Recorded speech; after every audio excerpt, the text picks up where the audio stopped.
Yo, what's going on, guys? My name's Jesse Park. I am coming at you live from Costa Rica, the Nicoya Peninsula of Costa Rica. And I'm actually just between sessions right now, and I wanted to take a couple minutes that I had free to drop in a little tip that I have for anybody that's working on their solo game or working on improvising or something like that. A couple things. First off, I think it's really important to know about relative major and minor.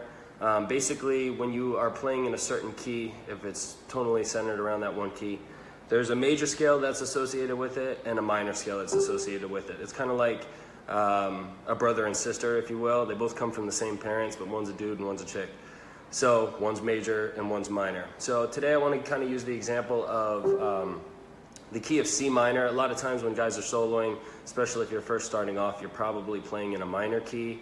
You probably know that, minor pentatonic shape or whatever. Today I'm gonna start off in C minor.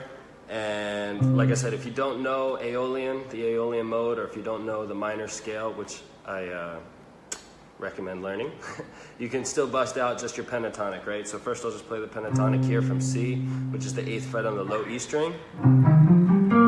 That's your 1 octave. That's your 2nd octave, right? So this is kind of that box pattern. That's the octave, and then of course that 11th fret is also available.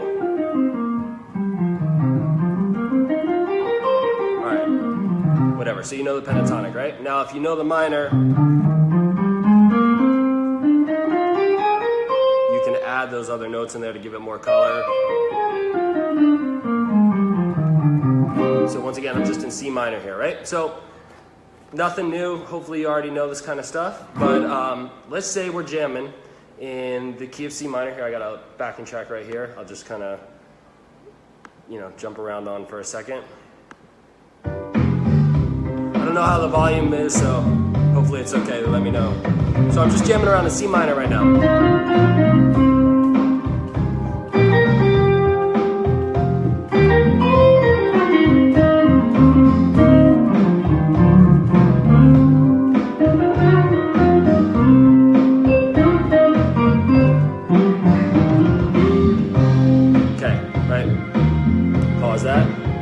Just for context, all the notes work. It doesn't matter what you play. If you're staying within that little box, everything will sound good. You just want to create melody from there. But let's say you're feeling frustrated and you want to get out of that box and expand up the neck, but you don't know all the scales and modes. If you're only to learn 2 scales, I would say definitely learn the pentatonic minor and the pentatonic major, or learn the minor scale itself, the major scale, right? Now, this is where the trick comes in. This is a little guitar hack, if you will. If we're in the key of C minor, which we are right now, I could play my C minor scale, which I just demonstrated. But I can also play an E flat major scale. This scale includes the same exact notes, but it actually falls on a different spot on the fretboard. And it allows me to now play more linearly this way, as opposed to just up and down in that same kind of boxy pattern. How do I know it's E flat major? This is the little guitar hack here. So whatever minor key you're in, put your first finger on that minor key. So in this case C, right? The 8th fret on the low E string. I put my first finger there. If I line my fingers up, my pinky falls down here on the 11th fret on the low E string. That's E flat.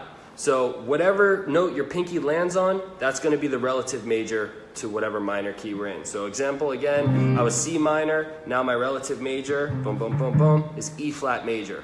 So if you know that scale, it's just do, re, mi, fa, sol, la, ti, do, right? You can play that over top of the same backing track. And if you kind of look at the 2 scales side by side, you'll notice that they share a couple of notes. So instead of just being boxed up in here, now you can slide up here, and you have new notes that you can access that are in a higher register. And then of course I can go back down to my C minor and drop down and get the lower net register notes. So I'll put the backing track on again. Not gonna waste a lot of time on this because you can just have fun with it, just to make sure you know how to do it, right? First finger on the minor, pinky lands on the major. Or if you're in a major key and you don't know how to play the minor scale, put your pinky on the major note and then let your fingers fall down. Your first finger will land on the minor. All right, so let's cue up that backing track. All right, here we are. C minor again.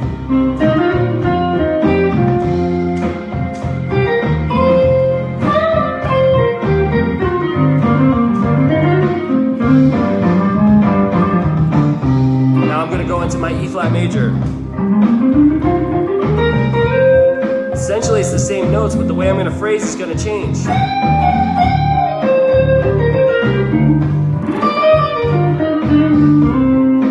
Also, I have this, I'm covering from here to here on the fretboard as opposed to just a couple of spaces.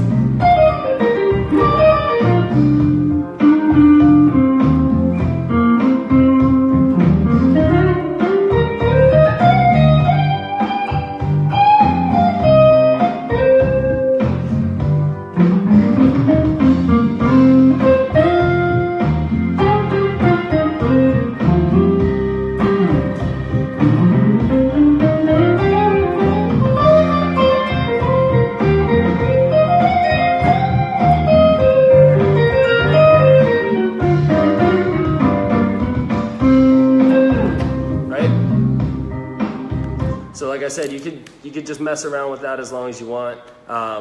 Getting comfortable switching from the minor to the major and vice versa.